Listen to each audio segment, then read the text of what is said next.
নমস্কার, আমি শ্রীমান্তিকা। আমি আবার এসে গেছি নতুন রান্না নিয়ে, শ্রীমান্তিকা হেসেলে।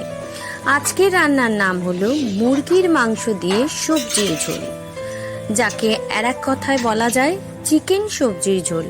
অনেক বাচ্চারাই সবজি খেতে চায় না, কিন্তু সবজি আমাদের শরীরের পক্ষে প্রচণ্ড উপকারী। তাই এই সবজি খাওয়ানোর জন্য আপনারা যদি এইভাবে মাংসটাকে রান্না করেন, তো বাচ্চারা অতি অবশ্যই এই সবজিগুলো খেয়ে নেবে। তো চলুন দেখি কিভাবে আমি এই চিকেন সবজি রান্না করি। সঙ্গে থাকুন, দেখতে থাকুন আজকের রান্না চিকেন সবজির ঝোল। আমি এখানে সবজি নিয়েছি গাজর, পেঁয়াজকালি, ক্যাপসিকাম, বিনস, আলু, পেঁপে। আপনাদেরও এখানে পরিমাণ মতোই নিতে হবে। আমি 1 কেজি মাংসে এখানে 250 করে সবজি নিয়েছি, আর নিয়ে নিয়েছি কড়াইশুঁটি। আর এখানে 1 কেজি মাংসকে ধুয়ে নুন মাখিয়ে আধ ঘন্টা রেখে দিয়েছি। আর নিয়ে নিয়েছি একটা টমেটোকে কুচিয়ে নিয়েছি। আর নিয়েছি 5খানা পেঁয়াজকে ছোট ছোট করে কেটে নিয়েছি। ইন্ডাকশন চালিয়ে আমি কড়াটা বসিয়ে দিয়েছি। কড়াটা গরম হলে এর মধ্যে দিয়ে দেব 2 চামচ থেকে 3 চামচ ঘি। আমি এটাই কোনো তেল ব্যবহার করব না, আমি এখানে 2 থেকে 3 চামচ ঘি ব্যবহার করব। ঘিটা জ্বলে গেছে, এখন দিয়ে দেব সাদা জিরে 1 চামচের মতো। সবাইকে অনুরোধ, রান্নাটা কেউ টেনে দেখবেন না, আমি সব কিছু একসাথে দেখাই না। এরপরে দিয়ে দেব কেটে রাখা পেঁয়াজগুলো। যদি টেনে দেখেন তো অনেক কিছু মিস করে যাবেন, তখন আপনারা বাড়িতে রান্না তৈরি করলে রান্নায় হয়তো স্বাদ আসবে না। পেঁয়াজটা হালকা করে ভেজে নেব। এরপরে দিয়ে দেব কেটে রাখা মাংসগুলো, যাকে আমি নুন মাখিয়ে রেখে দিয়েছিলাম। এই মাংসটাকে পেঁয়াজের সাথে হালকা করে ভেজে নেব।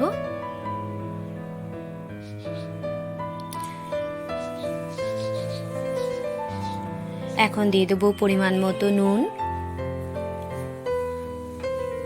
পরিমাণ মতো হলুদ গুঁড়ো দিয়ে হালকা করে মাংসটা পেঁয়াজের সঙ্গে একটু ভেজে নেব।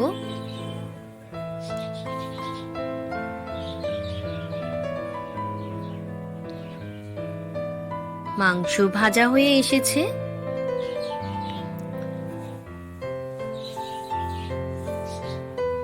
মাংস ভাজা হয়ে গেছে, এখন দিয়ে দেব কেটে রাখা একটা টমেটো।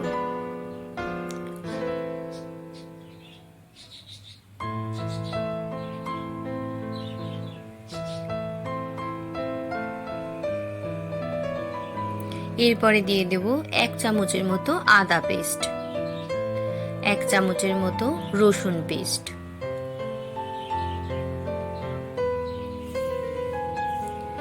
এটা দেওয়ার পরে আবার একটু ভেজে নেব।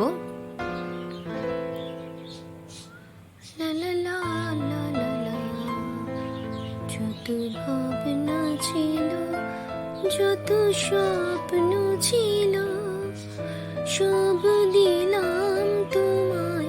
এরপরে দিয়ে দেব কেটে রাখা পেঁপেগুলো দিয়ে মাংসের সাথে একটু ভালো করে নাড়াচাড়া দিয়ে একটু ভেজে নেব।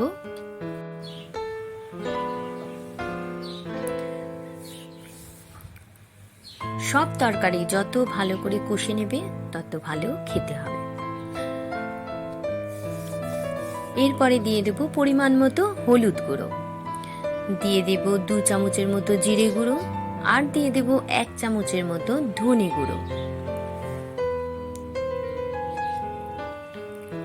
এরপরে ভালো করে আবার এই মশলাগুলো দিয়ে একটু নাড়াচাড়া করে নেব।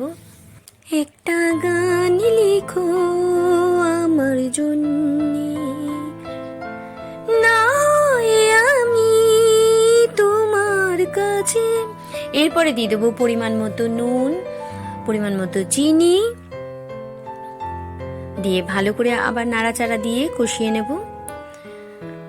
ছিলি মতি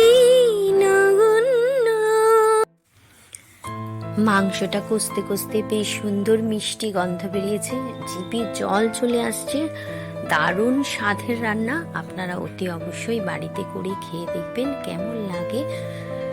এখন দিয়ে দেব সবজিগুলো, সব সবজিগুলো দিয়ে দেবো। তবে একটা কথা বলে রাখি, আমি একটা ইন্ডাকশানে ছোট কড়াইতে রান্না করছিলাম, তো পরে দেখলাম যে সবজিগুলো দিলে ধরবে না, তাই আমি গ্যাসে বড় কড়া নিয়ে ফিরে গেলাম গ্যাসের মধ্যে।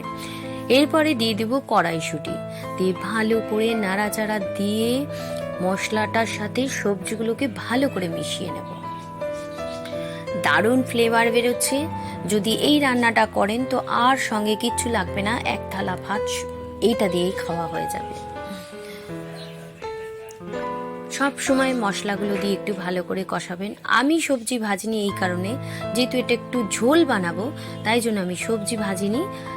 এখন দিয়ে দেবো পরিমাণ মতো জল, যেহেতু ঝোল তৈরি করব তাই জলটা একটু বেশিই দিতে হবে।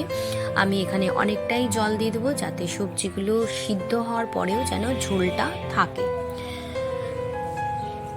ভালো করে মিশিয়ে দেব।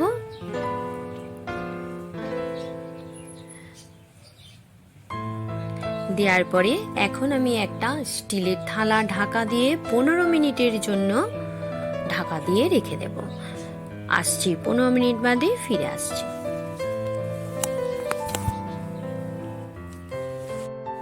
ফিরে আসলাম 15 মিনিট বাদে। এখন ঢাকনাটা খুলে দেখব কতদূর মাংসটা সিদ্ধ হয়েছে বা সবজিগুলো সিদ্ধ হয়েছে। উফ, দারুণ একটা ফ্লেভার, দারুণ, যতটা তৈরি হয়ে আসছে দারুণ দারুণ গন্ধ বেরোচ্ছে। এখন দিয়ে দেব কাঁচা লঙ্কা বাটা হাফ চামচের মতো, দিয়ে দেবো হাফ চামচের মতো গোলমরিচ গুঁড়ো, আর দিয়ে দেবো গোটা গোটা পাকা পাকা একটু কাঁচা লঙ্কা। কারণ যদি এখানে আমি এগুলোকে চিড়ে দিই বা সবুজ দিই, তাহলে বিমস কোনটা কাঁচা লঙ্কাটা বুঝতে পারবো না, তাই ফ্লেভারের জন্য গোটা গোটা কাঁচা লঙ্কা দিয়ে দিলাম। আর ঠিক নামানোর মুখে দিয়ে দিলাম 25 গ্রাম বাটার।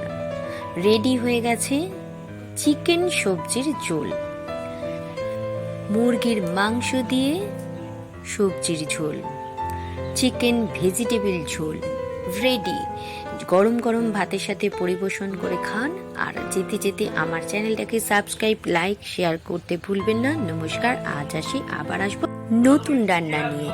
ততক্ষণ আপনারা সাবধানে থাকুন, সুস্থ থাকুন, ভালো থাকুন। আজ আসি, আবার আসবো নতুন রান্না নিয়ে। নমস্কার।